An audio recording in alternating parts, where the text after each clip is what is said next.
किसान साथियों नमस्कार। आज हम चर्चा करेंगे प्राकृतिक खेती के मुख्य सोपानों पर। प्राकृतिक खेती में जो मुख्य मुख्य सोपान है वो ये हैं कि जब हम प्राकृतिक खेती शुरू करते हैं, तो जैसे ये मेरा खेत है और इस खेत में आप देखोगे कि ये सांझी मेड़ है, जिस पे हमने ये जाल लगाया हुआ है। इस सांझी मेड़ से हमको खेत के चारों तरफ 10-10 फुट का पट्टा छोड़ना चाहिए। इस 10 फुट पट्टे में हमारे लगभग 6 फुट का 5-6 फुट का तो खाड़ आ जाता है और 5-6 फुट जगह और रह जाती है।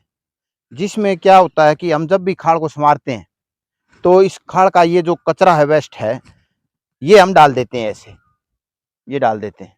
अब ये 10-10 फुट चारों तरफ होने से आम किसान इसके बारे में समझेगा कि हमने चारों तरफ 10-10 फुट जगह छोड़ दी, तो हमारा तो किला, आधा किला खराब हो गया। ऐसा कुछ भी नहीं होता है। जैसे पहले हमारे बुजुर्ग खेती में जो काम क्या करते थे कि रखत रखते थे, आड़ी बोलते थे जिसको, आड़ी रखते थे। आड़ी में क्या होता था कि एक फसल आड़ी रखते तो अगली फसल डबल हो जाती थी।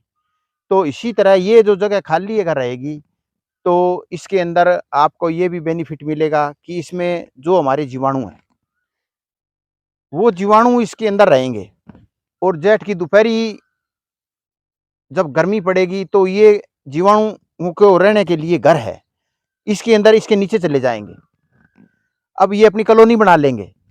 अब इस कॉलोनी का क्या होता है, जब हम सारे खेत में बिल्कुल मेड़ से सटाकर जुताई करते हैं, तो जुताई करने से इसमें जो जीवाणु होते हैं वो जीवाणु नष्ट हो जाते हैं। उनकी कॉलोनी है, वो कॉलोनी टूट जाती है। वो कॉलोनी टूटने से फिर हमको ये नुकसान होता है कि वो पूरे खेत में नहीं फैलते।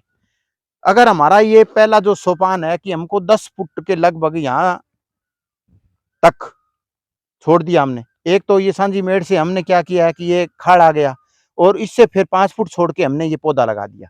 तो जो पड़ोसी किसान है उसको भी दुख नहीं होगा कि मेरे बिल्कुल सटाकर पौधा लगा दिया, ये तो मेरे खेत में नुकसान करेगा, फल ये खाएगा, पैदावार इसको मिलेगी, मुझे तो मेरे खेत में नुकसान हो रहा है।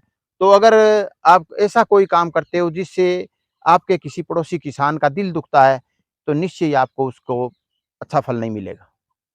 तो अगर आप 10 फुट छोड़ के लगाते हो, तो निश्चित ही आपको उसको भी खाने को फल मिलेंगे, आपको भी खाने को फल मिलेंगे।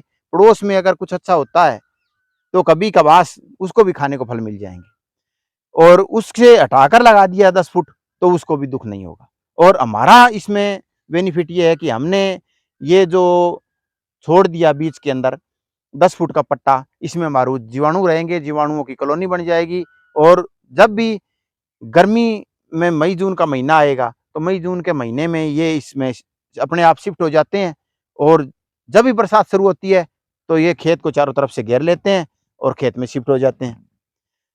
जैसे हमें अपने रहने के लिए घर चाहिए, इसी तरह इनको भी रहने के लिए घर चाहिए। तो ये इनका घर है, यहाँ ये परमानेंट रहेंगे और इसमें असंख्य जीवाणु जैसे आपके खेत में फैलेंगे, आपको इसका बेनिफिट मिलेगा। और दूसरा सोपान मुख्य रूप से है इसमें आच्छादन। अगर हम आच्छादन करते हैं, जैसे ये आच्छादन है, अब इसमें पिछली बार भी गन्ना था, गन्ने का जो भी वेस्ट था सारा का सारा हमने इसमें डाल दिया है। इसमें डालने से क्या होता है, एक तो जमीन भुरभुरी हो जाती है। आप देखोगे कि इसमें किसी प्रकार की जोताई करने की भी आवश्यकता नहीं है। ये जमीन है, ये बिल्कुल नर्म है किसी प्रकार की। तो इसमें और आच्छादन के नीचे क्या है, आच्छादन जब अब डाल दिया तो इसके नीचे जीवाणु भी रहते हैं, उनको भी आश्रय मिल गया। और इसमें क्या है कि इसमें नीचे केंचुए काम करते रहते हैं। केंचुए काम करने से वो फिर दिन में जब काम करते हैं तो डरते हैं कि कहीं उनको कोई पक्षी वगैरह नुकसान ना पहुंचा दे, इसीलिए वो कम काम करते हैं। तो इसमें क्या है कि अगर हमने आच्छादन डाल दिया तो एक तो हमारी नमी का संरक्षण बना रहेगा और दूसरा जीवाणु काम करते रहेंगे, उनको घर भी मिलेगा और उस इसमें क्या होगा कि जो केंचुआ है वो भी दिन रात काम करता रहेगा। उसके ये हमारा आच्छादन डालने से कई प्रकार का लाभ प्राकृतिक किसान को होता है। अगर वो आच्छादन का प्रयोग करता है तो इसमें घास फूस भी नहीं होगा। अब देखो यहाँ पे घास है, यहाँ आच्छादन नहीं है क्योंकि पानी जाने के लिए हमने जगह रखी हुई है, तो यहाँ पे घास है।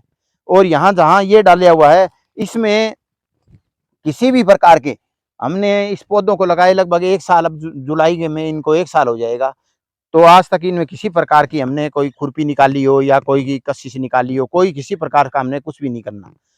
अपने आप ही ऑटोमेटिक ही आच्छादन डाल दिया, घास इसमें होता नहीं, नमी इसमें बनी रहती है। महीने 20 दिन से कभी इसमें पानी चला देते हैं। तो मैं आपको कहता हूं कि इसमें आप जैसे पट्टा छोड़ोगे, आच्छादन डालोगे, तो आपको इसका बहुत बेनिफिट मिलेगा। और एक इसमें है, खेत में जब तक आप जुताई करते रहोगे तो इनकी कॉलोनी टूटती रहेगी। 1-2 साल के बाद में आपको क्या करना है, इसमें जुताई बंद कर देनी है। जुताई बंद करते ही आपको एक चमत्कारिक परिणाम मिलेगा। जैसे ही खेत की जुताई बंद होगी, जीवाणु पूरे खेत में फैल जाएंगे और फैलने से आपको इसमें किसी प्रकार की, किसी भी पौधे में कोई डेफिशिएंसी नजर नहीं आएगी। एकदम आप देखोगे कि जो भी फसल आपकी होगी वो कोई पीलापन नहीं, वो नेचुरल कलर लिए होगी। थोड़ा बहुत अगर आप देखोगे कि पौधे में अगर आपको ये लगता है कि गहरा काला हरा रंग नहीं है, तो उसका मतलब ये है कि ये नेचुरल कलर है। ये नेचुरल कलर, गहरा जो हरा काला रंग होता है, वो रंग होता है पेस्टिसाइड का और उर्वरक का ज्यादा प्रयोग से, और जमींदार उसको देख के खुश होता है, जबकि वो पौधा स्वस्थ नहीं होता, वो उसका नेचुरल कलर नहीं है। प्राकृतिक खेती में नेचुरल कलर है, वो कलर होता है, वो थोड़ा सा पीलापन लिए हुए होता है। वो प्राकृतिक फसल है, वो बिल्कुल स्वस्थ होती है, उसमें किसी प्रकार की कोई डेफिशिएंसी आपको नजर नहीं मिलेगी, आएगी।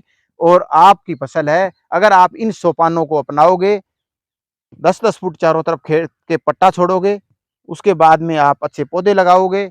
अब खेत में साथ में देखो, इसमें ये पौधे लगा दिए, पौधा लगाने से क्या हुआ कि पौधे के इसके जितने भी, ये पौधा जब बड़ा होता है तो जमीन से ही न्यूट्रिएंट उठाता है वो, और कुछ हवा से उठाता है, कुछ पानी के माध्यम से जाता है। तो ये क्या होता है कि ये सारे और इसके तने में और पत्तों में ये सारा संरक्षित रहता है। और जब क्या होता है कि ये पत्ते झड़ जाते हैं तो जमीन को ऑटोमेटिक वो ही न्यूट्रिएंट मिल जाते हैं, और ये प्रक्रिया अपने आप चलती रहती है। किसी भी काम को, चाहे कोई कितना ही काम आसान हो, परंतु रोज करना मुश्किल होता है। और जो प्रकृति की प्रक्रिया है, नेचुरल प्रक्रिया है, वो अपने आप चलती रहती है, उसमें हमको कुछ करने की जरूरत नहीं होती। जैसे किसी साधन को आप धक्के मारकर कितनी ही दूर चला सकते हो, परंतु अगर वो अपने आप चलता है तो उसमें आपकी ऊर्जा की भी बचत होती है, और उसमें ताकत की भी बचत होती है, आपको ज्यादा उसमें भागदौड़ भी नहीं करनी पड़ती। इसी तरह जो प्राकृतिक खेती है, ये अपने आप पर अपने आप आधारित है, इसमें हमें किसी प्रकार कुछ करने की जरूरत नहीं है, बस इसकी प्रक्रिया को जानने की जरूरत है। जानने के बाद में जब हम इस प्रक्रिया को अपनाएंगे तो ये खेती किसान के लिए बहुत लाभ का सौदा बनेगी। तो इसी के साथ, ज़्यादा वीडियो लंबा हो जाएगा, मैं आपको नमस्कार करता हूँ और अगली वीडियो में फिर मिलते हैं। धन्यवाद।